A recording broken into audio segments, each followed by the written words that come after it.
ಹೇಳಲಿಕ್ಕೆ ಇಚ್ಛೆ ಪಡ್ತೇನೆ. 12 ಜನ ಮಂತ್ರಿಗಳಿಗೆ ಇವತ್ತು ಇಲ್ಲಿ ಕಾಯಂ ಆಗಿರ್ಬೇಕಂತೇಳಿ ನೀವು ಪಟ್ಟಿಯನ್ನು ಕೊಟ್ಟಿದ್ದೀರಿ. ಈ 12 ಜನದ ಪಟ್ಟಿ ಏನಿದೆ ಇದರಲ್ಲಿ ಕೇವಲ 3 ಜನ ಮಾತ್ರ ಇಲ್ಲದಾರ, 9 ಜನ ಮಂತ್ರಿಗಳಿಲ್ಲ. ಅಧಿಕಾರಿಗಳಂತೂ ಪೂರ್ತಿ ಖಾಲಿ ನೋಡ್ರಿ. ಅಲ್ಲ, ಅಧಿಕಾರಿಗಳು ಪೂರ್ತಿ ಖಾಲಿ, ಯಾರು ಮಂತ್ರಿಗಳು ಇಲ್ಲ, ಅಧಿಕಾರಿಗಳು ಇಲ್ಲ ಅಂತಂದ್ರೆ ಹೆಂಗ? ಯಾರ ನೋಡಿ, ಡ್ಯೂಟಿ ಮೇಲೆ ಇದ್ದಂತ ಲಿಸ್ಟ್ ಈಗ ಮಾನ್ಯ ಅಧ್ಯಕ್ಷರೇ, 13ನೇ ಅಧಿವೇಶನ ನಮ್ಮ ಬೆಳಗಾವಿಯಲ್ಲಿ ನಡೀತಾ ಇದೆ. ಈ 13 ಅಧಿವೇಶನಗಳಲ್ಲಿ ಕೂಡ ಭಾಗವಹಿಸುವಂತ ಅವಕಾಶ ನನಗೆ ಬಂದಿದೆ. ಪ್ರತಿಯೊಂದು ಬಾರಿ ಬೆಳಗಾವಿಯಲ್ಲಿ, ಉತ್ತರ ಕರ್ನಾಟಕದಲ್ಲಿ ಅಧಿವೇಶನ ಆದಾಗ ಕಿತ್ತೂರು ಕರ್ನಾಟಕದ ಜನ, ಕಲ್ಯಾಣ ಕರ್ನಾಟಕದ ಜನ ಬಹಳ ಅಂದ್ರೆ ಬಹಳ ಖುಷಿ ಪಡ್ತಾರೆ.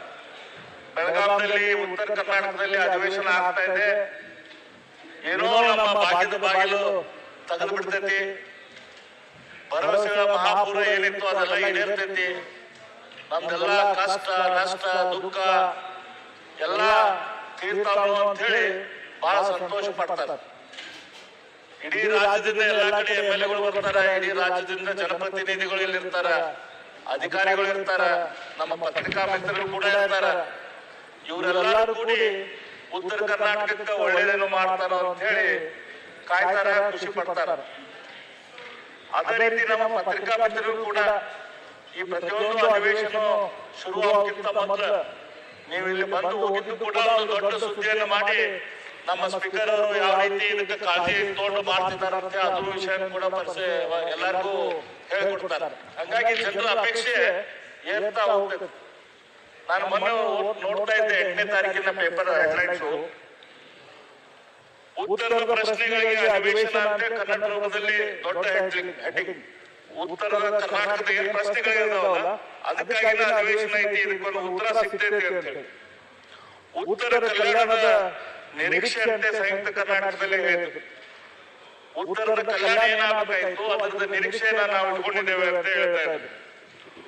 ಉತ್ತರಕ್ಕೆ ವೆಚ್ಚ 31,198 ಕೋಟಿ ಅಂತ ಹೇಳಿ, ಅಂದ್ರೆ ಇಲ್ಲಿ ತನಕ 31,198 ಕೋಟಿ ರೂಪಾಯಿ ಏನು 2008ರಿಂದ ಇಲ್ಲಿ ತನಕ ಉತ್ತರ ಭಾಗದಲ್ಲಿ ಖರ್ಚಾಗೈತಿ. ವಿಶೇಷವಾಗಿ ಅದಕ್ಕೆಲ್ಲದಕ್ಕೂ ಉತ್ತರ ಅಂತ ಹೇಳಿ ಪ್ರಜಾವಾಣಿಯಲ್ಲಿ ಬಂದಿದೆ. ವಿಜಯ ಕರ್ನಾಟಕ ಮಾತ್ರ ಒಂದು ರೀತಿ ಕ್ವಶನ್ ಮಾರ್ಕ್ ಟೈಪ್ ಮಾಡಿದ್ರು. ಕಿತ್ತೂರು ಕಲ್ಯಾಣ ಸೀಮೆ ನಮ್ಮದೇ ಅಲ್ಲವೇ ಅಂತ ಪ್ರಶ್ನೆ ಹಾಕಿದ್ರು. ಈ ಭಾಗ ನಮ್ಮ ಹೌದಲ್ಲ, ಕರ್ನಾಟಕ ಭಾಗ ಹೌದಲ್ಲ ಅಂತ ಹೇಳಿ ಈ ರೀತಿ ಜನರ ಆಸೆ ಆಗಲಿ ಅಪೇಕ್ಷೆ ಆಗಿ ಇದಕ್ಕೆಲ್ಲದಕ್ಕೂ ಪ್ರತಿಬಿಂಬವಾಗಿ ಇವತ್ತು ನಮ್ಮ ಈ ಉತ್ತರ ಕರ್ನಾಟಕದ ಅಧಿವೇಶನ ನಡೀತಾ ಇದೆ. ನಾನು ಕಳೆದ ಕೆಲ ಅಧಿವೇಶನದಲ್ಲಿ 21 ಭಾಗದಲ್ಲಿ ನಮ್ಮ ಕರ್ನಾಟಕ ಏನು ಹರಿದಾಚು ಇತ್ತು ಅದು ಯಾವ ರೀತಿ ಒಂದು ಅಖಂಡ ಕರ್ನಾಟಕ ಆಯ್ತು, ಅದರ ಹಿಂದಿದ್ದಂತ ಹೋರಾಟ ಏನು, ಅದರ ಹಿಂದಿದ್ದಂತ ಪ್ರಯತ್ನಗಳೇನು, ಆ ಅಖಂಡ ಕರ್ನಾಟಕ ಆದ ಮೇಲೆ ಈ ಎಲ್ಲ ವಿಷಯಗಳ ಬಗ್ಗೆ ಕಳೆದ ಎಷ್ಟು ಅಧಿವೇಶನದಲ್ಲಿ ತಾವು ಉತ್ತಮವಾಗಿ ಚರ್ಚೆಗೆ ಅವಕಾಶ ಮಾಡಿಕೊಟ್ಟಿದ್ದೀರಿ. ಈ ಸತ್ಯ ಅಧಿವೇಶನ ಶುರುವಾಗಬೇಕಾರ ನಾನು ತಮಗೂ ಕೂಡ ಒಂದು ಪತ್ರ ಬರೆದಿದ್ದೆ. ಈ ಅಧಿವೇಶನ ಶುರುವಾಗೋಕ್ಕಿಂತ ಮೊದಲ ಕಳೆದ ಅಧಿವೇಶನದಲ್ಲಿ ಸರ್ಕಾರ ಏನು ಪ್ರಾಮಿಸ್ ಮಾಡಿದೆ, ಇಲ್ಲಿ ಏನೇನು ವಿಷಯಗಳ ಚರ್ಚೆ ಅದು, ಆ ಚರ್ಚೆಗಳ ಮೂಲಕ ಏನು ಸೊಲ್ಯೂಷನ್ ಕೊಡ್ತೇವೆ ಅಂತ ಹೇಳಿ ಸರ್ಕಾರ ಏನು ಪ್ರಾಮಿಸ್ ಮಾಡಿತ್ತು ಅದೊಂದು ಪಟ್ಟಿ ಮಾಡಿ, ಅದು ಪಟ್ಟಿ ಜನರಿಗೆ ಕೊಡ್ರಿ, ಅದು ಪಟ್ಟಿ ಸದಸ್ಯರಿಗೆ ಕೊಡ್ರಿ. ಅಂದ್ರೆ ನಾವು ಒಂದು ಪ್ಲಾನ್ ಆಫ್ ಆಕ್ಷನ್ ಇತ್ತಂದ್ರ ಇದು ಮುಂದೆ ಹೆಂಗ್ ಹೋಗ್ಬೇಕಂತ ಆಕ್ಷನ್ ಇತ್ತಂದ್ರ ಅದ್ರ ಮೇಲೆ ಈ ಭಾಗದ ಅಭಿವೃದ್ಧಿಗೆ ನಾವು ಒಂದು ನೀರಿನ ನಕ್ಷೆ ಹಾಕಕ್ಕಾಗ್ತೈತಿ ಅಂತ ನಾನು ಒಂದು ಪತ್ರವನ್ನು ತಗೊಂಡು ಬರೆದಿದ್ದೆ. ಆದ್ರೆ ನನಗೆ ನಿರಾಶೆ ಆಗಿದೆ ಅಧ್ಯಕ್ಷರೇ, ಸರ್ಕಾರದಿಂದ ಯಾವುದೇ ರೀತಿಯ ಪಟ್ಟಿ ಬಂದಿಲ್ಲ. ಇಲ್ಲಿ ಏನೇ ನಾವು ತಾಸುಗಟ್ಟಲೆ ದಿನಗಟ್ಟಲೆ ಅಧಿವೇಶನ ಮಾಡಿದ್ದೇವೆ 13 ವರ್ಷದಲ್ಲಿ, ಇದರಲ್ಲಿ ಏನೇನು ವಿಷಯಗಳು ಚರ್ಚೆ ಆಗುವಂತೆ ಕನ್ಸಾಲಿಡೇಟೆಡ್ ಲಿಸ್ಟ್ ಮಾಡಬೇಕು, ಇದಕ್ಕೆ ಏನ್ ಪ್ಲಾನ್ ಆಫ್ ಆಕ್ಷನ್ ಬೇಕು ಅದನ್ನ ಮಾಡಬೇಕು. ಇದು ಯಾವ ಕೆಲಸ ಕೂಡ ಸರ್ಕಾರದಿಂದ ಆಗಿಲ್ಲ. ಅಟ್ಲೀಸ್ಟ್ ಮುಂದಿನ ಸರ್ತಿ ಕೂಡ ಮುಂದಿನ ಬಾರಿ ಅಟ್ಲೀಸ್ಟ್ ಈ ರೀತಿಯ ಒಂದು ಲಿಸ್ಟ್ ಆಗಲಿ ಅಂತ ಹೇಳಿ ನಾನು ತಮ್ಮ ಮೂಲಕ ಸರ್ಕಾರಕ್ಕೆ ವಿನಂತಿ ಮಾಡ್ತೇನೆ. ಹೀಗಾಗಿ ನಾನು ಎಲ್ಲಿಂದ ಶುರು ಮಾಡಬೇಕು ಡಿಸ್ಕಷನ್ ಅಂತ ಹೇಳಿ ವಿಚಾರ ಮಾಡ್ತಾ ಇದ್ದೆ. ಅವಾಗ ನನ್ನ ಕಣ್ಣಿಗೆ ಬಂದಿದ್ದು ಕಾಂಗ್ರೆಸ್ ಪಕ್ಷದ ಪ್ರಣಾಳಿಕೆ. ಸರ್ವ ಜನಾಂಗದ ಶಾಂತಿಯ ತೋಟ, ಇದುವೇ ಕಾಂಗ್ರೆಸ್ ಬದ್ಧತೆ ಅಂತ ಹೇಳಿ ಕಾಂಗ್ರೆಸ್ಸಿನ ಒಂದು ಪ್ರಣಾಳಿಕೆ ನಾನು ತಗೊಂಡು ಓದಿದೆ. ಹೋಗ್ಲಿಪ್ಪ, ನಾವೆಲ್ಲ ಹೇಳಿದ್ದು ಸರ್ಕಾರದ ಗಮನಕ್ಕೆ ಬಂದಿರಕ್ಕಿಲ್ಲ. ಕಾಂಗ್ರೆಸ್ ಪಕ್ಷನ ಏನು ಪ್ರಣಾಳಿಕೆಯಲ್ಲಿ ಹೇಳಿದೆ, ಏನು ಮಾಡ್ತೀವಿ ಅಂತ ಹೇಳಿದಾರ, ಅದ್ರ ಪ್ರಕಾರ ಏನೇನಾಗಿದೆ ಏನೇನಾಗಿಲ್ಲ ಅಂತ ಹೇಳಿ ನಾನು ಸ್ವಲ್ಪ ಕಣ್ಣಾಡಿಸಿದೆ. ನಾನು ಇದ್ರ ಬಗ್ಗೆ ಬಹಳ ವಿವರವಾಗಿ ಏನು ಮಾತಾಡಕ್ ಹೋಗುದಿಲ್ಲ. ಆದ್ರೆ ಏನು ಪ್ರಮುಖ ವಿಷಯಗಳೇನದಾವಲ್ಲ ಅದ್ರ ಬಗ್ಗೆ ನಾನು ಮಾತಾಡ್ತೇನೆ. ಇದರಲ್ಲಿ ಪ್ರಮುಖ ಅಂತಂದ್ರೆ ನಮ್ಮ ಉತ್ತರ ಕರ್ನಾಟಕದ ಪ್ರಶ್ನೆ ಬಂದಾಗ ನಾವೆಲ್ಲರೂ ಧ್ವನಿ ಎತ್ತೋದು ಅಂತಂದ್ರೆ ಕೃಷ್ಣೆಯ ಬಗ್ಗೆ. ಕೃಷ್ಣೆಯ ಬಗ್ಗೆ ಅಂತಂದ್ರೆ ಇಲ್ಲಿ ನೀರಾವರಿ ಬಗ್ಗೆ. ನಿಮ್ಮ ಕಾಂಗ್ರೆಸ್ಸಿನ ಈ ಪ್ರಣಾಳಿಕೆಯಲ್ಲಿ ಏನ್ ಕೊಟ್ಟಿದ್ದಾರೆ ಅಧ್ಯಕ್ಷರೇ, ಮುಂದಿನ 5 ವರ್ಷಗಳಲ್ಲಿ ನೀರಾವರಿಗಾಗಿ 150 ಲಕ್ಷ ಕೋಟಿ ವಿನಿಯೋಗ. ಕಾಂಗ್ರೆಸ್ ನಡೆಗೆ ಕೃಷ್ಣಾ ಕಡೆಗೆ ಅಂತ ಹೇಳಿ ಹೊಸಪೇಟೆಯಿಂದ ಕೂಡಲಸಂಗಮ ತನಕ ಮೊನ್ನೆ ಮಾನ್ಯ ಮುಖ್ಯಮಂತ್ರಿಗಳು ಸಿದ್ದರಾಮಯ್ಯನವರು ಪಾದಯಾತ್ರೆ ಮಾಡಿದ್ರು. ಎಲ್ಲ ಕಾಂಗ್ರೆಸ್ಸಿನ ನಾಯಕರು ಅದರಲ್ಲಿ ಜೊತೆ ಇದ್ರು.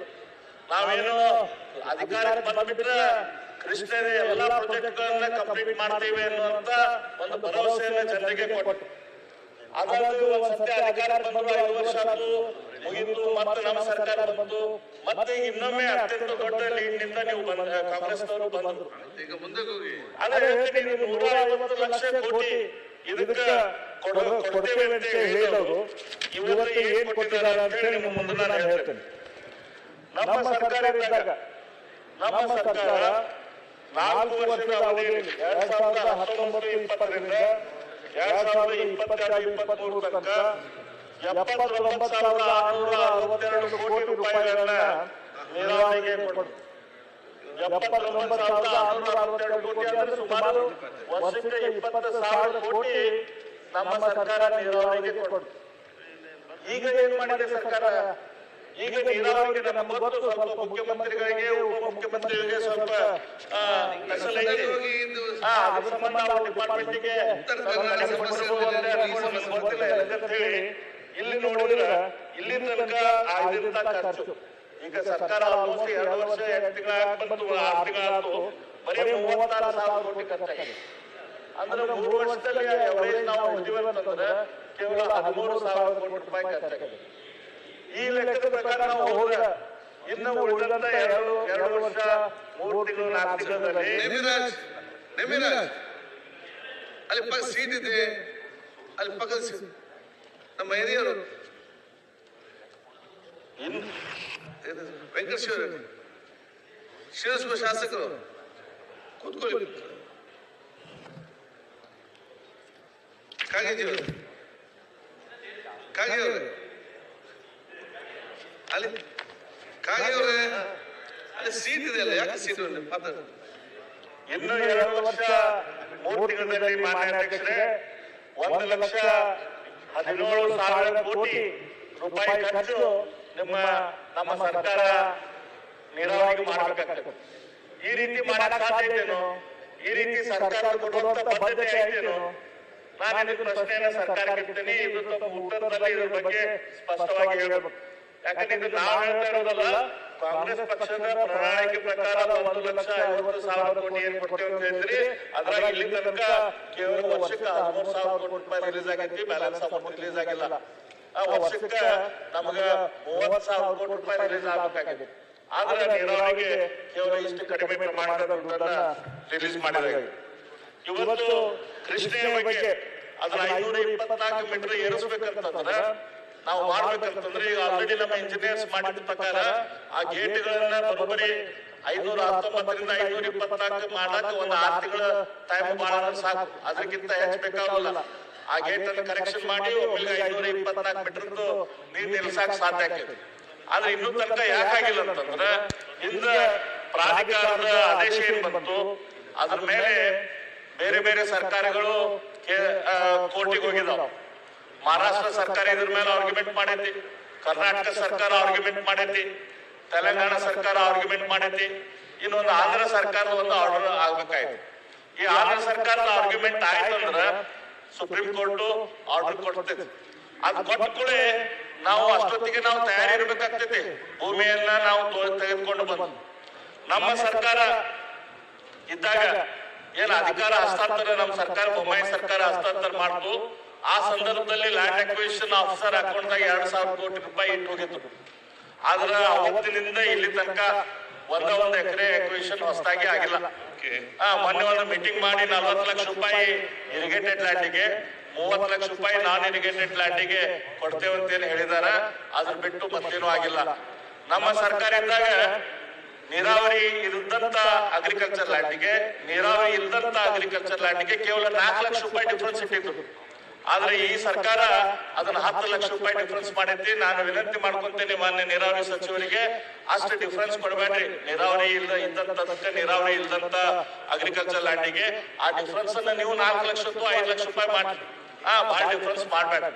ಅದ್ರ ಜೊತೆ ಕೆನಾಲಿಗೆ ಒಂದು ಬೇರೆ ರೇಟ್ ಫಿಕ್ಸ್ ಮಾಡಿದ್ರಿ. ಕೆನಾಲಿಗೆ ಏನ್ ಅಕ್ವೇಷನ್ ಮಾಡ್ತೇವೆ ಅದು ಕೂಡ ಹಂಗ್ ಮಾಡ್ಬೇಡ್ರಿ. ಅಲ್ಲಿ ಎಲ್ಲ ರೇಟ್ ಇಡ್ರಿ, ನೀರಾವರಿ ಇಲ್ದಂತ. ಆ ರೀತಿ ಮಾಡಿದ್ರೆ ರೈತರಿಗೆ ಅನ್ಯಾಯ ಆಗೋದಿಲ್ಲ. ಅದ್ರ ಜೊತೆ ಇದು ಅಕ್ವಿಸಿಷನ್, ಆಕ್ಚುಲ್ ಅಕ್ವಿಸಿಷನ್ ಕೆಲಸ, ದುಡ್ಡು ಕೊಡುವಂತ ಕೆಲಸ ಶುರು ಆಗ್ಬೇಕಾಯ್ತು. ಅದು ಶುರು ಆಗಲಿಲ್ಲ ಅಂತಂದ್ರೆ ಕೇವಲ ನಾವು ಮಾತಾಡ್ಕೊಂತ ಕೂತೀವಂದ್ರ ಆ ಕೆಲಸ ಆಗುದಿಲ್ಲ. ಅದನ್ನ ತಾವು ಕೃಷ್ಣೆಯ ಬಗ್ಗೆ ಏನು ನಮ್ಮ ನಡೆ ಕೃಷ್ಣ ಕಡೆ ಅಂತದೆಲ್ಲ ಮಾಡಿದಿರಲ್ಲ, ಅದನ್ನ ತಾವು ಮಾಡಬೇಕಾಗಿ ನಾವು ವಿನಂತಿ ಮಾಡ್ಕೊತೇವೆ.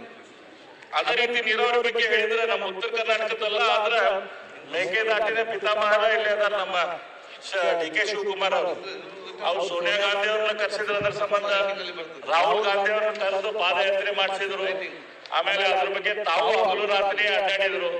ಇವತ್ತು ಮೇಕೆದಾಟಿನ ಬಗ್ಗೆ ತಮಿಳುನಾಡಿನ ರೆಡ್ ಪಿಟಿಷನ್ ಏನಿತ್ತು ಅದನ್ನ ಸುಪ್ರೀಂ ಕೋರ್ಟ್ ರಿಜೆಕ್ಟ್ ಮಾಡಿದೆ. ಇವತ್ತು ಮೇಕೆದಾಟಿನ ಕೆಲಸ ಶುರು ಮಾಡಬಹುದು. ಮೇಕೆದಾಟಿನ ಬಗ್ಗೆ ಹೋರಾಟ ಮಾಡಿ ಮಾಡಿ ಮಾಡಿ ಓಟನ್ನು ತೆಗೆದುಕೊಂಡಂತ ಕಾಂಗ್ರೆಸ್ ಪಕ್ಷ ಮೇಕೆದಾಟಿನ ಬಗ್ಗೆ ಇನ್ನು ತನಕ ಯಾಕೆ ಕೆಲಸ ಶುರು ಮಾಡಿಲ್ಲ ನನಗೆ ಗೊತ್ತಾಗ್ತಾ ಇಲ್ಲ. ಯಾಕಂದ್ರೆ ತಮಿಳುನಾಡಿನಲ್ಲಿ ಇಂಡಿ ಆಯ್ತು ಇಲ್ಲ ಗೊತ್ತಿಲ್ಲ. ಅದು ಒಂದು ಅಲೈನ್ಸ್, ಅದು ಇಂಡಿಯಾ ಅಲೈನ್ಸ್ ಅವರು ಅವ್ರು ಸಿಟಿಗೆ ಹೇಳ್ತಾರ ಅಂತೇಳಿ ನಮ್ಮ ಮಂತ್ರಿಗಳು ಆ ಕೆಲಸ ಶುರು ಮಾಡಿಲ್ಲ ಗೊತ್ತಿಲ್ಲ. ಅವ್ರಿಗೆ ನಾವು ವಿನಂತಿ ಮಾಡ್ಕೊತೀನಿ, ಬೇಗನೆ ಕೆಲಸ ಶುರು ಮಾಡಿ. ಅವ್ರಿಗೆ ಬಹಳ ಆತ್ಮೀಯ ಸಂಬಂಧ ಡಿ ಕೆ ಶಿವಕುಮಾರ್ ಅವರು. ಅದನ್ನ ನಮ್ಮ ಮೇಕೆದಾಟಿ ಕೂಡ ಸ್ವಲ್ಪ ಗಮನ ಕೊಡಿ. ಅದಕ್ಕಿಂತ ಜೊತೆ ಹೆಚ್ಚಾಗಿ ದುಡ್ಡು ಬೇಕಲ್ಲ ಸರ್. ದುಡ್ಡು 1,50,000 ಕೋಟಿ ಕೊಡ್ತೇವೆ ಅಂತ ನೀವು ಹೇಳ್ತೀರಿ. ನೀವು ಮಾಡಿದ ಪ್ರಣಾಳಿಕೆ ನಾನು ಅದ್ರ ಬಗ್ಗೆ ಸರ್ ನಿನ್ನೆ ನಾನು ನೋಡ್ತಾ ಇದ್ದೆ. 2.5 ಗಂಟೆ ನಮ್ಮ ಮುಖ್ಯಮಂತ್ರಿ ನಮ್ಮ ವಿರೋಧ ಪಕ್ಷದ ಮಾತಾಡಿದ್ರು ಅಷ್ಟೇ. ಅದಾದ್ಮೇಲೆ ಕೃಷ್ಣಪ್ಪ ಅವರು ಮಾತಾಡಿದ್ರು. ಅವರು 30 ನಿಮಿಷ ಮಾತಾಡಿದ್ರು. 1 ಗಂಟೆ ನಮ್ಮ ಶಿವಲಿಂಗೇಗೌಡರು ಮಾತಾಡಿದ್ರು, ವಿಜಯೇಂದ್ರ ಮಾತಾಡಿದ್ರು. ನಮ್ಮ ಉತ್ತರ ಕರ್ನಾಟಕದವರು ಜೊಲ್ಲೆಯವರು ಮಾತಾಡಿದ್ರು 17 ನಿಮಿಷ. ಅಲ್ಲ, ನಮ್ಮ ಉತ್ತರ ಕರ್ನಾಟಕದವರು ಇನ್ನೂ ಕೂಡ ಅನ್ಯಾಯ ಮಾಡಕ್ ಹೋಗೋಣ. ನೀವು ಪ್ರಶ್ನೆ ಕೇಳಿದ್ರೆ 45 ನಿಮಿಷಕ್ಕೆ 45 ನಿಮಿಷ ನಾನು ವಿಷಯ ಡೈವರ್ಟ್ ಮಾಡ್ತಾ ಇಲ್ಲ, ಕೇವಲ ಉತ್ತರ ಕರ್ನಾಟಕದ ವಿಷಯಗಳನ್ನ ಮಾತಾಡ್ತಾ ಇದ್ದೇನೆ. ಅದೇ ರೀತಿ ನಮ್ಮ ಹೆಲ್ತ್ ಬಗ್ಗೆ ನಾವು ತಗೊಂಡಿವಿ ಅಂತಂದ್ರೆ ನಮ್ಮ ಹುಬ್ಬಳ್ಳಿಯಲ್ಲಿ KMC ಇದೆ. KMC ತಮಗೂ ಕೂಡ ಗೊತ್ತು, ತಾವು ಕೂಡ ಅದನ್ನ ಡಿಪಾರ್ಟ್ಮೆಂಟ್ ಮೊದಲು ಹ್ಯಾಂಡಲ್ ಮಾಡಿದೆ ಅಂತ ನಾನು ಅನ್ಕೊಂಡಿದ್ದೇನೆ.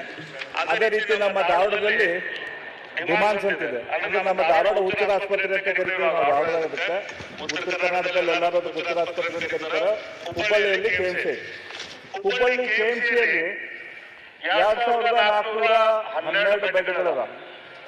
ಇಡೀ ರಾಜ್ಯದಲ್ಲಿ ಅತ್ಯಂತ ಹೆಚ್ಚು ಬೆಡ್ಗಳು ಇರುವಂತ ಹಾಸ್ಪಿಟಲ್ ಯಾವ್ದು ಇತ್ತು ಅಂದ್ರೆ ಅದು ಹುಬ್ಬಳ್ಳಿಯ KMC.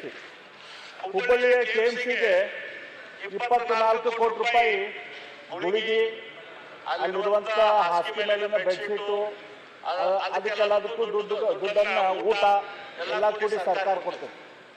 ಅದಕ್ಕಿಂತ 300 ಬೆಡ್ ಕಡಿಮೆ ಇರುವಂತ ಬೆಂಗಳೂರು ಮೆಡಿಕಲ್ ಹಾಸ್ಪಿಟಲ್ ಅದಕ್ಕೆ 75 ಕೋಟಿ ರೂಪಾಯಿ ಕೊಡ್ತಾರೆ. ಎಷ್ಟು ಅಧ್ಯಕ್ಷರೇ? 75 ಕೋಟಿ ರೂಪಾಯಿ. ನಾವು ಉತ್ತರ ಕರ್ನಾಟಕದವರಿಗೆ 24 ಕೋಟಿ ರೂಪಾಯಿ, ಇವರಿಗೆ 75 ಕೋಟಿ ರೂಪಾಯಿ. ಅದಕ್ಕಿಂತ ಕಡಿಮೆ ಇರುವಂತ ಬೆಡ್ ಇರುತ್ತೆ. ಅದೇ ರೀತಿ ನಮ್ಮ ಬಳ್ಳಾರಿಗೂ ಕೂಡ ಕಡಿಮೆ 76 ಕೋಟಿ ರೂಪಾಯಿ. ಇದಕ್ಕೂ ಬೆಂಗಳೂರಿನ ವಿಕ್ಟೋರಿಯಾ ಹಾಸ್ಪಿಟಲ್ ಅಂತ ನಾವು ಅಂತೇವೆ, ಆ ಹಾಸ್ಪಿಟಲ್ ಕೊಟ್ರೆ ಅಲ್ಲಿರುವಂತ ಬೆಡ್ಗಳ ಸಂಖ್ಯೆ ಕೇವಲ 2142. ನಮ್ಮ KMC ಇರುವಂತ ಬೆಡ್ಗಳ ಸಂಖ್ಯೆ 2404. ಇದು ನಮ್ಮಲ್ಲಿ ಇರುವಂತ ನಮಗೆ ಮಾಡ್ತಿರುವಂತ ತಾರತಮ್ಯ. ಬೆಂಗಳೂರಲ್ಲಿ ಈ ಪ್ರಣಾಳಿಕೆ ಪ್ರಕಾರ ಈಗ ಗುಲ್ಬರ್ಗದಲ್ಲಿ ಜಯದೇವ ಹಾಸ್ಪಿಟಲ್ ಇದೆ. ನಮ್ಮ ಸರ್ಕಾರ ಇದ್ದಾಗ ಬೊಮ್ಮಾಯಿಯವರು ಉತ್ತರ ಕರ್ನಾಟಕಕ್ಕೆ ಜಯದೇವ ಹಾಸ್ಪಿಟಲ್ಗೆ ದುಡ್ಡು ಕೊಟ್ಟರು. ಆದ್ರೆ ಬೆಂಗಳೂರಲ್ಲಿ ಇವತ್ತು ಜಯದೇವ ಇದೆ, ವಿಕ್ಟೋರಿಯಾ ಇದೆ, ಬೋರಿಂಗ್ ಹಾಸ್ಪಿಟಲ್ ಇದೆ, ಇನ್ಸ್ಟಿಟ್ಯೂಟ್ ಆಫ್ ನೆಫ್ರೋಯೂರಾಲಜಿ ಐತಿ, ಇನ್ಸ್ಟಿಟ್ಯೂಟ್ ಆಫ್ ಗ್ಯಾಸ್ಟ್ರೋಎಂಟ್ರಾಲಜಿ ಐತಿ, ಬೇರೆ ಬೇರೆ ಕಿದ್ವಾಯಿ ಐತಿ, ಕ್ಯಾನ್ಸರ್ ಹಾಸ್ಪಿಟಲ್ ಐತಿ. ಈ ರೀತಿ ಬೇರೆ ಬೇರೆ ಹಾಸ್ಪಿಟಲ್ಗಳದಾವ. ನಮಗೆ ಉತ್ತರ ಕರ್ನಾಟಕಕ್ಕೆ ನೋಡಿದ್ರೆ ನಮ್ಗೆ ಜಯದೇವ ಹಾಸ್ಪಿಟಲ್ ಇಲ್ಲೊಂದು ಗುಲ್ಬರ್ಗದಲ್ಲಿ ಬಿಟ್ಟು ಮತ್ತೆಲ್ಲೂ ಹಾಸ್ಪಿಟಲ್ಗಳು ನಮಗೆ ಕೊಟ್ಟಿಲ್ಲ. ಇದು ನಮ್ಗೆ ಆಗ್ತಿರುವಂತ ಅನ್ಯಾಯ. ಇದ್ರ ನಂತರ ಈಗ ನೆಕ್ಸ್ಟ್ ಹಿಂದ ಅನ್ಯಾಯ ಆಗೈತಿ, ಅದನ್ನ ಮುಂದೆ ಸರಿ ಮಾಡ್ಬೇಕು ನಮ್ಮ ಮುಖ್ಯಮಂತ್ರಿಗಳು. ಯಾಕಂದ್ರೆ ಉತ್ತರ ಕರ್ನಾಟಕ ಇವರಿಗೆ ಜೀವದಾನ ಕೊಟ್ಟೈತಿ.